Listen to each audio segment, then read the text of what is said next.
Maing adlaw mga kabisdak, a day in my life sa day off ni auntie og ni uncle. So karong adlaw mga kabisdak is naisipan ni uncle na magluto og pancake. Nepali pancake. This is like the ordinary pancake pero matingala ka na ay onion og tomato. Pero abangan kung unsa gyud ni siya kalami.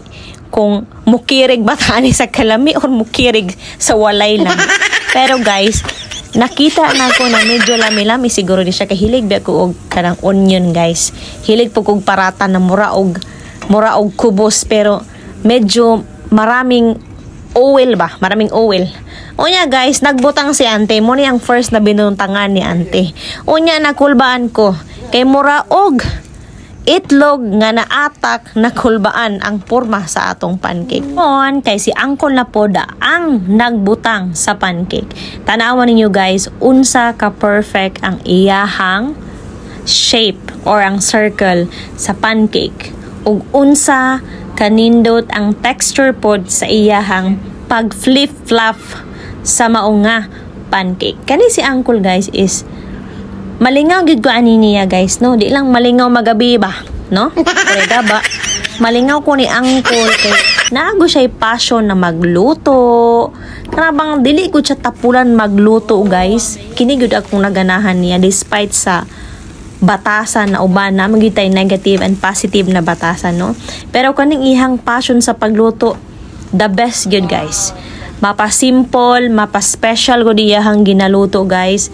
It's always yummy because nagluto siya with love. Ereng gibedle.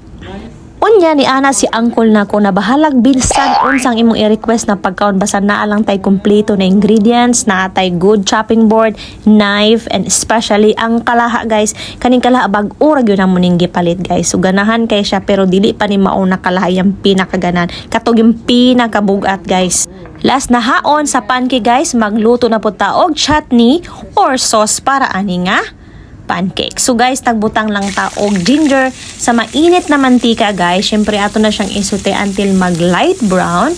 Tapos isunod na nato ang onion guys. So isute lang gihapon nato until mag light brown, no? Kay diha gyud nato makuha ang kalami sa usa ka pagkaon kung naayo og sote ang mga lamas. Okay? Tapos guys, isunod na nato ang tomato guys nga mao po ni magpastiki little sa sabaw ani nga chutney or achar. Karon guys, simpre giandan na ni Uncle ang ihang plate of ingredients. Guys, nakabukod-bukod yan guys, no? So unang-una gibutang ni Uncle og turmeric, kay nakabutang naman ta og asin. Okay? Tapos isunod nato ang chili powder. So slightly lang siya na chili pero mao na magpalami pod. And then ukay-ukayo na to guys para mag-blend ang mga ingredients. Tapos guys, isunod na natong atong paprika na medyo para magkaroon siya ng kulay na yellowish and orange color guys. After nyan guys, butangan na to og tubig. Syempre butangan na to og sauce gamay. Yung medyo malapot konti ang kanyang sabaw guys para hindi naman dry ang ating kakainin, no?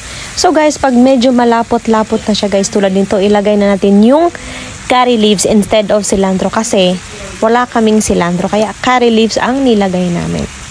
Of course, kailangan nating isaute siya guys and then i-leave natin ng ilang mga minuto tapos eto na guys. So naluto na din yung curry leaves at nangangamoy na din siya. Kaya guys, ihain na natin siya guys o ilagay natin sa lagayan at ready na ito para sa ating breakfast guys. So amoy pa lang guys is very yummy na gid siya guys. Lalo na pag sinutay natin yung ginger tsaka yung onion, apakabango guys. Nagtimpla na guys si Uncle sa atong panula kung matukan guys. Kaya importante kayo ang kape. Kape is like bahalag perting inita dari sa gitnang silangan. So kabalo na siya kung pila katispon ang mga ipang butang na gatas kape ug kalamay guys.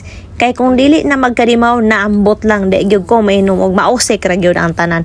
Munang kinahanglan nga kamao siya kung pila katispon ang ipang butang diha. Kay siya po di po na siya mainom kung masubraan or kulangan ng akong ipang timpla dihang dapita. So always guna niyang timan-an na kinahanglan ang kape ni auntie nagibirbran na mulat sa pool, no? Nung bata pa tayo. Bear Brand na talaga yung gatas ko, guys. Hindi ko talaga ipagpalit yan sa ibang mga gatas, guys, no?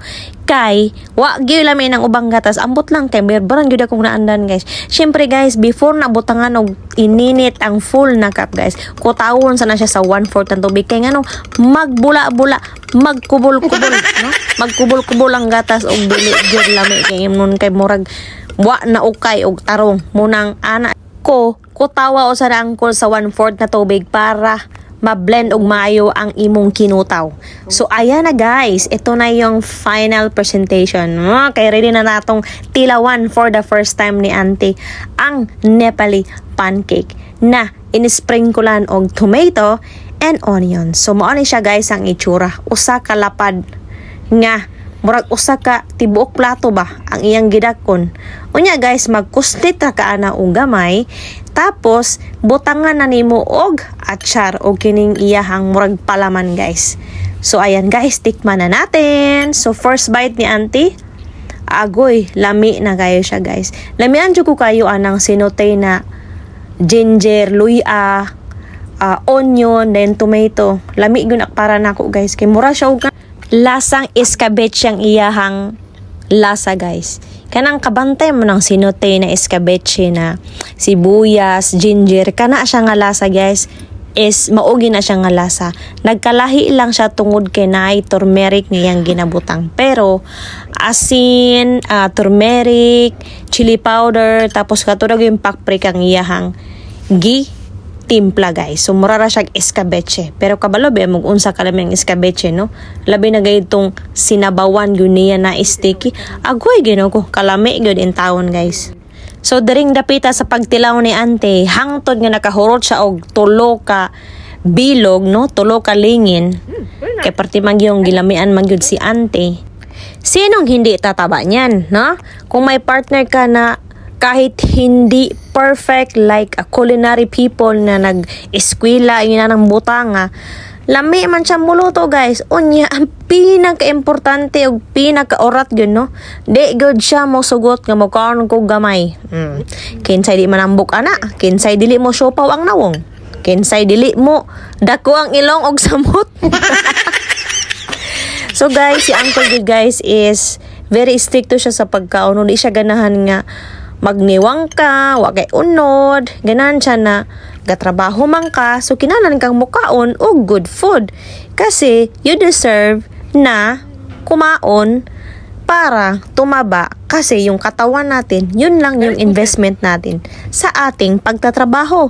Pag hindi ka kumakain ng mga good food sama siyang gipanghimo, guys, na healthy, unya dili po nihilig si Uncle og kaon sa restaurant, guys. So muna akong nakabiliban sa iya kay dili gyud na tapulan muluto, guys. Bahala nagduka siya sa trabaho o kapoy siya sa trabaho, guys. Ang pagluto is his passion. Maroto, guys, daghang salamat.